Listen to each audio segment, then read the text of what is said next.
Coba bayangin deh, ada dua pengusaha yang super sukses, datang dari dunia yang benar-benar beda, tapi mereka bersatu buat ngasih satu pesan. Pesan yang mereka anggap krusial banget buat masa depan keuangan Anda. Oke, kita mulai dari pertanyaan yang agak nusuk ini. Inilah yang jadi sumber kekhawatiran Donald Trump dan Robert Kiyosaki. Dan ini juga yang bikin mereka akhirnya kerja bareng. Mereka ngelihat ada sebuah tren yang jujur aja cukup mengkhawatirkan dan mereka mau kita semua sadar soal ini. Kenapa coba dua orang ini sampai nulis buku bareng? Jawabannya simple, karena mereka melihat ada pergeseran ekonomi raksasa yang lagi terjadi. Sebuah pergeseran yang, menurut mereka, bukan cuma mengancam stabilitas Amerika, tapi juga masa depan dunia demokrasi secara keseluruhan. Jadi, apa sih inti masalahnya? Intinya adalah runtuhnya kelas menengah yang terjadi pelan-pelan tapi pasti. Fondasi yang selama ini menopang masyarakat kita selama puluhan tahun itu sekarang mulai retak. Dan yang paling bahaya, banyak dari kita mungkin nggak sadar kalau ini sedang terjadi.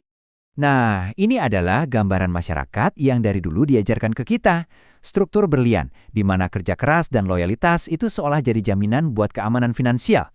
Pokoknya kalau kita ikutin aturannya, bakal ada tempat yang nyaman buat kita di tengah-tengah. Tapi, inilah realitas baru yang mereka prediksi. Sebuah masyarakat yang cuma punya dua kelas, kaya atau miskin. Bagian tengah dari jam pasir itu makin lama makin sempit.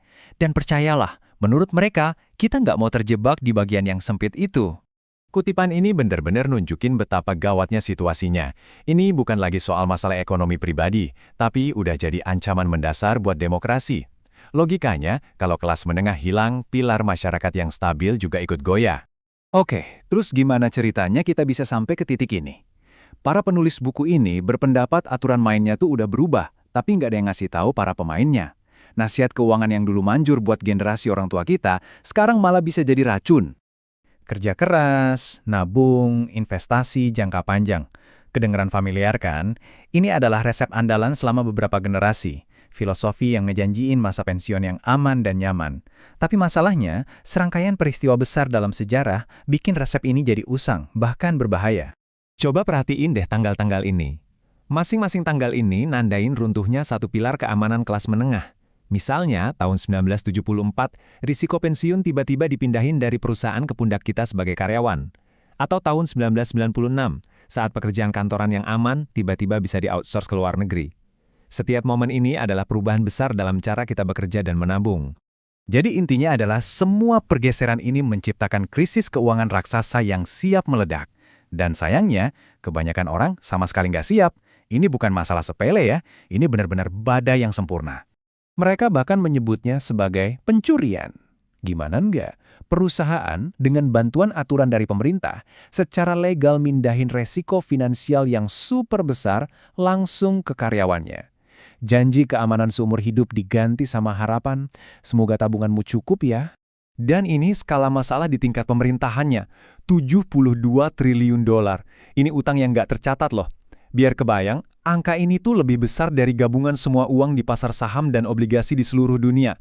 Jadi janjinya sih manis, tapi menurut para penulis, uang buat nepatin janji itu ya nggak ada. Nah, inilah alasan kenapa mereka ingin kita semua jadi kaya. Ini bukan soal serakah, tapi supaya kita bisa jadi bagian dari solusi, bukan korban dari masalah. Karena kalau kita cuma ngandelin sistem yang udah rusak, ya itu bukan strategi yang cerdas. Mereka percaya solusi satu-satunya buat krisis ini tuh bukan bantuan dari pemerintah. Solusinya adalah pendidikan finansial yang luas. Ini bukan tentang nunggu diselamatin, tapi tentang memberdayakan diri sendiri buat ngambil alih kendali nasib keuangan masing-masing. Terus, apa sih artinya mengajari Anda memancing? Ini soal perubahan pola pikir yang fundamental, cara kita memandang dan ngurusin uang kita sendiri. Ini bukan soal tips dan trik receh, tapi soal mengubah cara kita berpikir secara keseluruhan. Ini pergeseran yang gede banget kan? Dari yang tadinya jadi penumpang pasif yang berharap dianterin sampai tujuan, sekarang kita harus jadi pilot yang aktif buat masa depan keuangan kita sendiri. Intinya satu, berhenti menunggu dan mulailah bertindak. Pada akhirnya, para penulis ini ngasih kita pilihan yang sangat jelas tentang bagaimana kita mau menghadapi realitas ekonomi yang baru ini. Kita bisa jadi korban keadaan, atau kita bisa jadi arsitek dari masa depan kita sendiri. Pilihan ada di tangan kita. Jadi kesimpulannya, dunia sudah berubah. Nungguin sistem yang lama buat nyelamatin kita itu sama aja kayak nungguin keajaiban yang nggak akan datang. Itulah kenapa mereka ingin Anda kaya. Karena satu-satunya orang yang benar-benar bisa diandelin, ya diri kita sendiri yang tentunya dibekali dengan pengetahuan yang tepat. Mereka udah ngebeberin masalahnya, lengkap dengan filosofi mereka. Sekarang, pertanyaan terakhirnya untuk Anda. Setelah tahu semua ini, apa yang bakal Anda lakuin? Apakah Anda akan cuek aja?